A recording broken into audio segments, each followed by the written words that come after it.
Hey everyone, welcome back to this week's edition of the Maconi Setup Shop A-Fix Tutorials.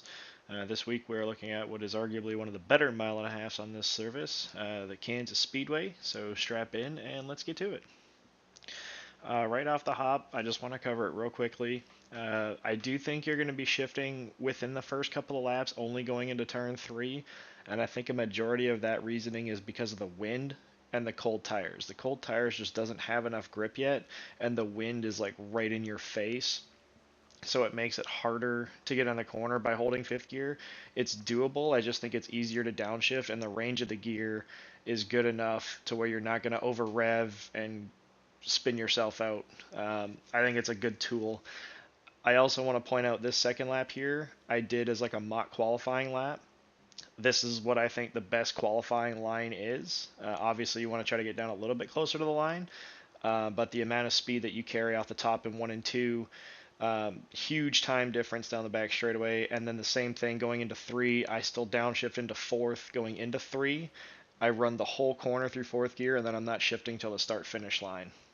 Okay, obviously for your qualifying lap, you're going to cut the apron to finish to shave off a few more hundredths, but I just wanted to point that out that I think if you watch this lap too, I think that's a mock qualifying lap.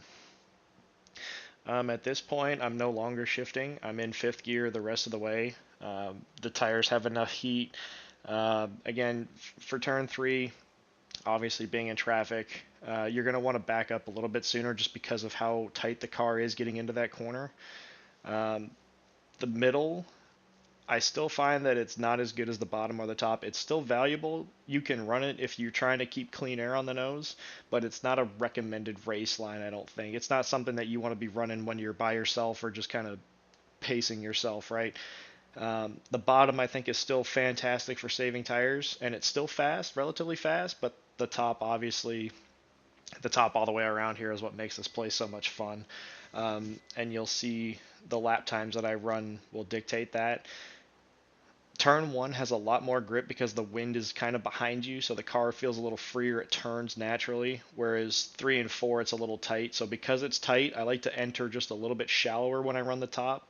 I'm trying to aim my left front on the seam to give myself room to move up to the wall, right? If you're driving in too hard and you find that you're cranking a lot of wheel to keep it off the wall, you're just going to wear the tires out completely, and you're not going to be any faster. Okay, so it's easier to back the corner up and just guide it in there. That way you don't overdrive it and get on the wall. Um, and again, this lap here is more or less to show the difference in speed. Again, we know that the top all the way around is going to be faster, but the bottom is still very competitive. Okay. In terms of qualifying, the reason I think you want to run the bottom in 3 and 4 is because you don't have enough time to make up the difference on the top getting back to the start finish line. Okay, so the bottom's better. The bottom in 3 and 4, I think, is going to be a lot easier to pass somebody who's running the top because they don't, that run from the top doesn't really start to show until you're on the straightaway. So if you're side by side with somebody going into 3 and you run the bottom, you should have enough time to clear yourself up. Obviously, they're going to cross you over, but that also gives you a preferred lane going into turn 1. Again, this is a very racy racetrack. It's a lot of fun. But it's important to keep your momentum up. That's the biggest secret about Kansas, I feel like, is just keeping your momentum up. If you get bogged down, you're going to lose a lot of time, and it takes a while to get that momentum back, right? You don't have to overstep the car. You don't have to overdrive it. You just want to keep your momentum up. It's better to be patient and be easy on it instead of feeling like you're hustling the crap out of it and melting your stuff because once your right front or right rear is gone, you're not going to be able to keep your momentum up.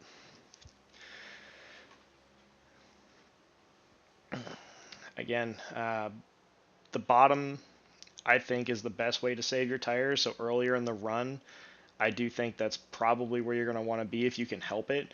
Um, if you're on the top, it's fine. Just don't push it. Like you know you're going to have the speed running the top to make passes on guys on the bottom. It's just not worth beating it up really early, right? Again, patience, patience, patience. This place is really fast. As long as you're not running the middle, you're going to take care of your tires and be fast. Okay.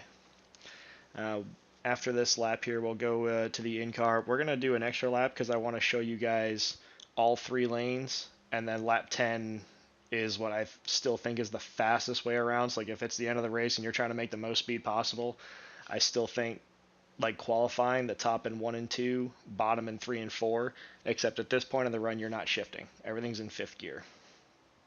Okay, so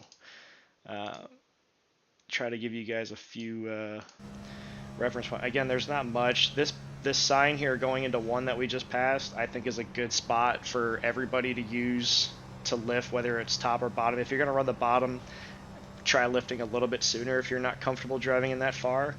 But I think it's a great spot to turn in. And then where the green paint ends on the back straightaway wall, I think is another decent reference point for guys to try to turn in the corner. Again, if you want to run the bottom, keep in mind dirty air and the wind direction is naturally going to make you tight, so you want to back that one up just a little bit more.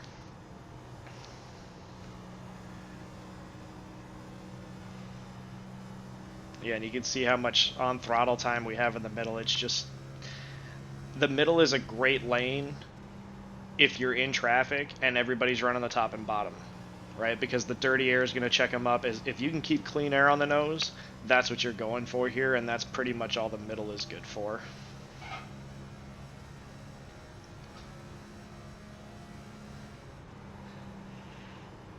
And you see the big wide arc.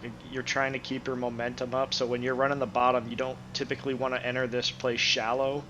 3 and 4 is a little different because of the wind this time around. You still want to get that arc, but if you're really tight, it's better to enter shallow instead of trying to arc it, because when your right front's worn out, it's not going to want to turn down as easily.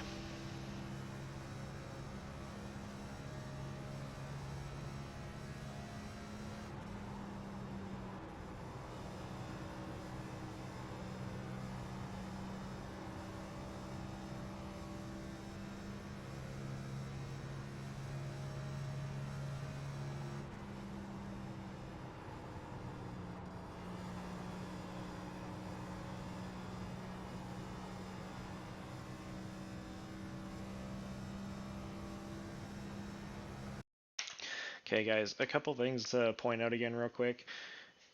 This being solo car, obviously I don't have the dirty air. Turn 3 is already naturally tight, so dirty air is going to make it worse. The other important thing is throttle. It's really easy in solo car to rush the gas in this and get back to it way sooner than you would in traffic. It's very important to be easy with it. When you're in dirty air, you don't want to rush it because it's just going to amplify your tightness. Try rolling into it a lot more. I know I don't make the greatest example of it doing this at this particular moment because of it. It's just so easy to get into it 100% and know that it's going to stick. But if I was to drive like this in a race, not only would I melt my tires, but if I was behind somebody, I would have a one-way ticket to the wall. Okay? Pick your lanes. It's okay to follow somebody, but for the most part, you really want to try to keep clean air on the nose, and it's all situational. If you're in a train, you're not going to run the bottom because you know a lot of people are going to pass you, right? So it's important to just be patient, take care of your tires, because the tires are going to be super important for your long run speed here, okay? If there's anything I missed, please let me know. If you have any questions, please leave a comment down below and I'll get back to them.